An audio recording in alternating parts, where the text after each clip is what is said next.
Hi, my name is Rob, and this is my review of Batman number 41.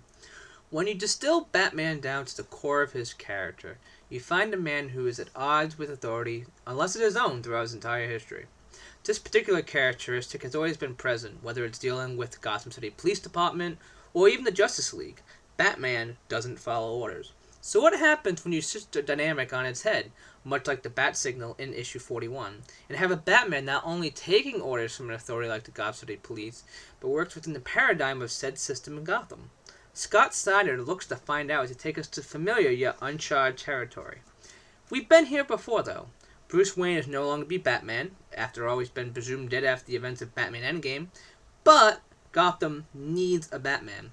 Previously, we've seen pretenders to the cowl that have almost ruined what it stood for, such as Dreamfall Valley, and worthy successors that have continued the story tradition, such as Dick Grayson. Snyder plays with the dynamic as he has had during his entire Batman run by having former Commissioner Jim Gordon step into the cowl.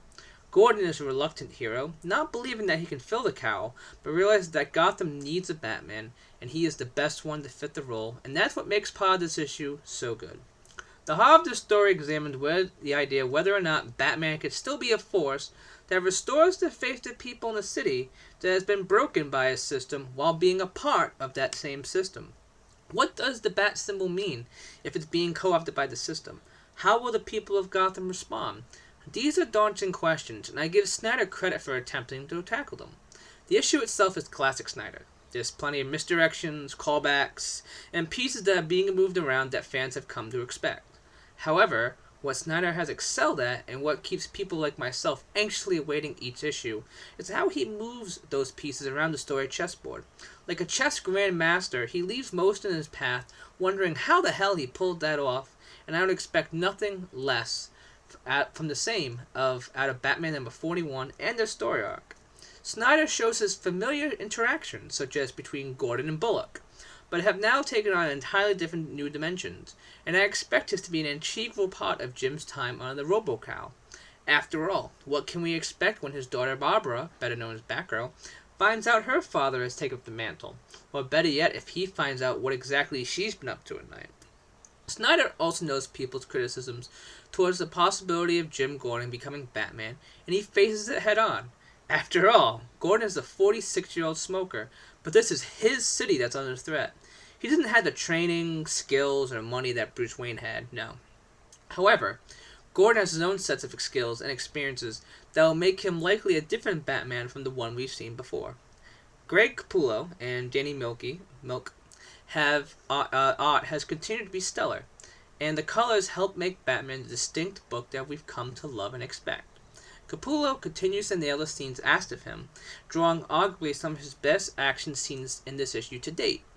It's also worth noting the changes to Gotham itself, a further callback to one of Snyder's main themes of Gotham being its own character within the Batman universe.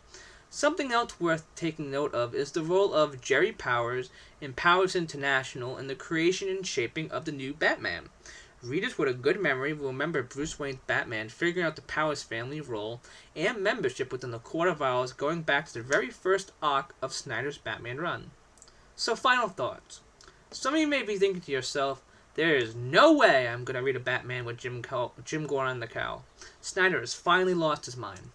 My suggestion and recommendation would be to give Batman number 41 a chance.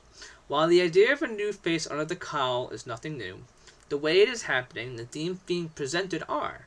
Snyder and Capullo have come roaring back with Batman 41 after Convergence, and neither have lost a step in their brilliance. Despite a highly competitive week, I have to give Batman number 41 the edge as my book of the week when it came out, and it is certainly a strong contender as of right now for issue of the month. I would give Batman number 41 a score of 9.5 out of 10. However, that's just my opinion. What do you think of Batman number 41? Comment below and let me know what you think. And don't forget to subscribe.